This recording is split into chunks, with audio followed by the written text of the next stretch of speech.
Dawson's Rambles. Hey YouTube, Dawson Rider here with some Kamen Rider news. If you didn't know, I've mentioned in some past videos recently that I am going to be returning with regular or more regular Rider coverage for this year's Rider, Gotchard, which we have our first look at today. So I'm going to talk about my thoughts on it and then go over a little bit more about what I'm going to be doing in regards to Rider content in case you haven't seen any of the other videos I've made recently talking about that. So, first picture, as of this recording, it's just a singular picture of him doing a rider kick, jump to the sky and rider kick, all that stuff.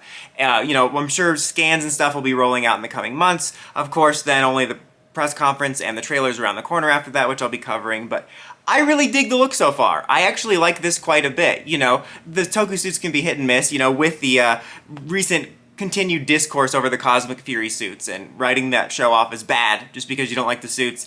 Seeing a new Rider suit immediately reminds me of just all the times that Sentai and Rider have both been written off as bad because of the way the suits look. But I really do like this suit a lot. It's a lot like kind of a back to basics thing and yet kind of unique, which I think is interesting because I'm thinking a lot about Rider suit design lately, and I find it kind of interesting that every time we kind of reach the end of an era to a degree or the start of something new, they kind of look to something that's a little more back to basics of the core design compared to some of the more outlandish or unique things. Of course with Kuga when we started the modern era, which is weird to say the modern era now since that was the year 2000 now.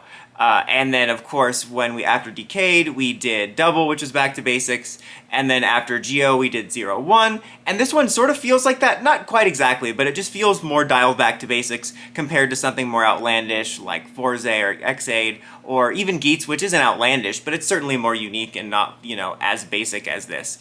But I really dig it. I like that sort of more retro, back to basics look, and yet it also, like I said at the beginning, feels unique, with the color scheme and the goggles and everything. It's got kind of a steampunk vibe, which I think is supposed to be intentional. Supposedly, the gimmick is cards, hence Gotchard. And side note, I just tweeted this, so, I'm stealing jokes from myself, or references from myself. But every time I've seen this name since it showed up, I just can't help but think about that episode of Parks and Rec with the sexy Chard stand. I think they even said we got Chard a couple times. So every time I see the name or when I saw the picture, that Parks and Rec episode pops into my head, which is kind of just the most classic me thing to happen, to have that random reference pop up. Regardless, what was I talking about with this? Parks and Recreation. So yeah, that's a great show. No, I was talking about the cards. So the gimmick are supposedly cards that fuses his motif with like Hopper and like a steam engine, steam train or something like that. But going back to cards is interesting. We haven't done that since, Decade? It's been a gimmick we've done 3 times that I can think off the top of my head for like the main gimmick, which was Ryuki, Blade, and Decade, with Blade and Ryuki being in kind of a time before gimmicks were a regular thing, which I think will be kind of cool. Cards can be a fun gimmick to collect, and it might be like a refreshing change of pace compared to the gadgets and stuff, and also just from the look at it, the belt looks fairly streamlined, which is really nice because sometimes in recent years, the belts can get a little out of control and clunky. To be fair though, I think Geats actually had a pretty smooth system. Like, there were some that were a little bit more over the top, but for the most part, they kept it pretty grounded and flat, and you didn't have a lot of, bulbous things coming off of it. It's such a stark contrast to, I've been catching up on Revice now, and it's like, alright, let's plug this in, and then but Geats just kind of keeps it faceplates, which is nice. So I kind of like that trend. I like to see creative stuff. Sometimes even the more bulky things can be pretty creative. Like, I think Saber had some pretty creative stuff with the gimmick. But also, it can get a little bit ridiculous sometimes, so it's nice to see some sort of sleeker rider belts that fit in with the suit. So I appreciate that, and I think it'll be interesting to see something like cards, which we haven't gotten, like I said, since Decade, which was like the end of an era, and then after that was when we started more regularly getting the idea of gimmick gadgets and stuff like that. Also, I had to mention, too, that the way his suit looks with the goggles instantly reminded me of Karame Silver as well, which I really like that suit because I think the goggles just add something unique, gives me Digidestin vibes.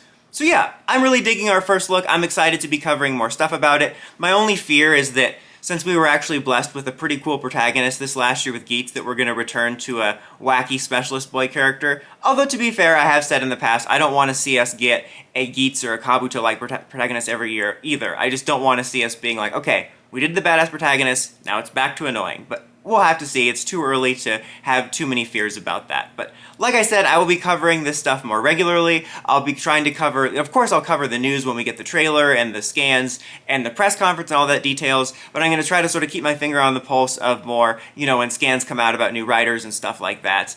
As far as the show goes, I am going to be regularly covering it to some degree. I plan on at least covering around the first 5 episodes week to week, and then after that, I'm going to attempt to keep up with the show, but I'm not sure if it's going to be, every week or if I'll do catch-up chunks. I want to try to keep it so that I can cover it while enjoying it, because something that's been really nice about catching up on Geats and Revice is because there's not an immediate pressure for a video, I'm able to sit back and enjoy it, and while obviously I have intentions of making videos about it, and even get inspired to make other videos, it's not like a deadline type of thing. So I'm hoping with this new era of returning Rider coverage to find a nice balance where I'm able to still get the content out timely, but kind of enjoy myself more. And as far as the toys, I don't plan on resuming regular Rider toy coverage. That just honestly kind of got exhausting with how many things there was to cover, and I just wasn't having as much fun. With that being said, if I happen to pick up anything, I will review it.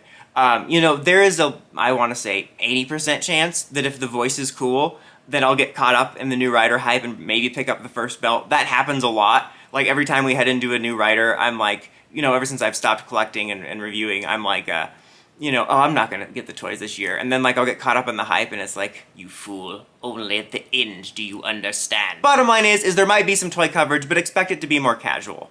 But anyways, guys, sound off in the comments. Let me know what you think of our new Kamen Rider. Are you excited for it? Let me know if there's anything specific you'd like to see me do in the Rider coverage coming up the next year. But until next time, don't forget to like, comment, subscribe, and climb the steps and ring that bell so you can get notifications for my videos. Dawson Rider, signing out.